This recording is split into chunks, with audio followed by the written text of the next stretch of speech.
We have a bit of a wild fish tale for you here on the Friday Vlog from the Express. Cocaine warning issued over fish changing their behavior. That's right, ladies and gentlemen. The research suggests illegal drugs entering rivers are not just present in trace amounts, they may be reshaping aquatic ecosystems. Oh my goodness. Cocaine pollution in waterways is changing fish behavior, with scientists warning the drug is pushing salmon to travel further and act more recklessly than normal.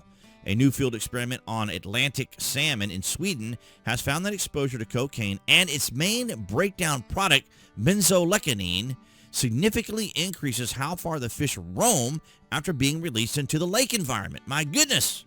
The research suggests illegal drugs entering rivers are not just present in trace amounts, they may be reshaping aquatic ecosystems. Researchers from the Swedish University of Agricultural Science led a field study in Lake Vättern using surgically implanted slow-release devices to simulate long-term exposure to contaminated water in young hatchery-reared salmon.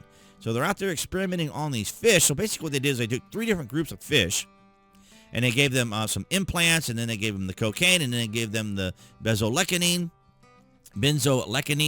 and released them out. And a third of the group received inert implants, so a control. All the fish were fitted with electronic tracking tags and released into the lake. Results showed that all salmon initially explored widely after release, but behavior differences emerged over time. Control fish gradually reduced their movement and settled around 20 kilometers. So apparently the ones with the benzolecitine showed the strongest effect, traveling up to 1.9 times farther each week than untreated salmon. But I know what you're asking yourself right now, ladies and gentlemen, and I've already looked through this entire article several times, and no, it never tells you how it enters the waterway. So I had to ask my crack staff, also known as ChatGPT or OpenAI, how does it enter the waterways? Well, here we have it. It's people use cocaine.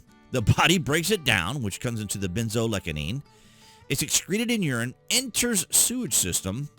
Wastewater treatment doesn't fully remove it. It flows into rivers and oceans. This is the primary well-established source. So there you have it, ladies and gentlemen.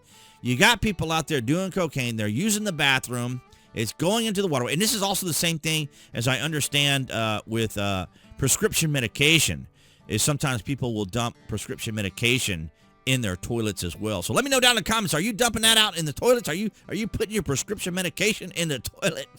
Now, of course, some communities have the little services each month or so where they'll collect prescription medication. But obviously this is going to be a main issue here, which is interesting. They did an actual study on this. Ichthyology is the study of fish, if you were wondering.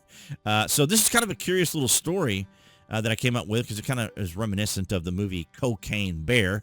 I've not seen the movie, but it's interesting. Ray Liotta was in that, by the way, and before his passing, I really like him as an actor. But ladies and gentlemen, I thought it was kind of amusing. Let me know your tall tale fish stories down there. Are you a big salmon eater? Great for omega-3. I'm not a big salmon fan. My family likes salmon. Obviously, it's a great source of omega-3.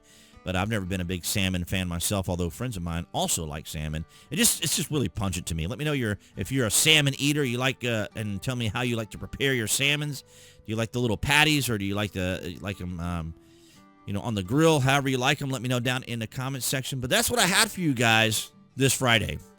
All right, guys. So that's going to wrap it up for this Friday vlog. Thank you for the likes, the shares, and the comments.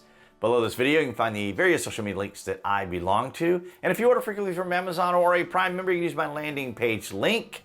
Your privacy there is protected.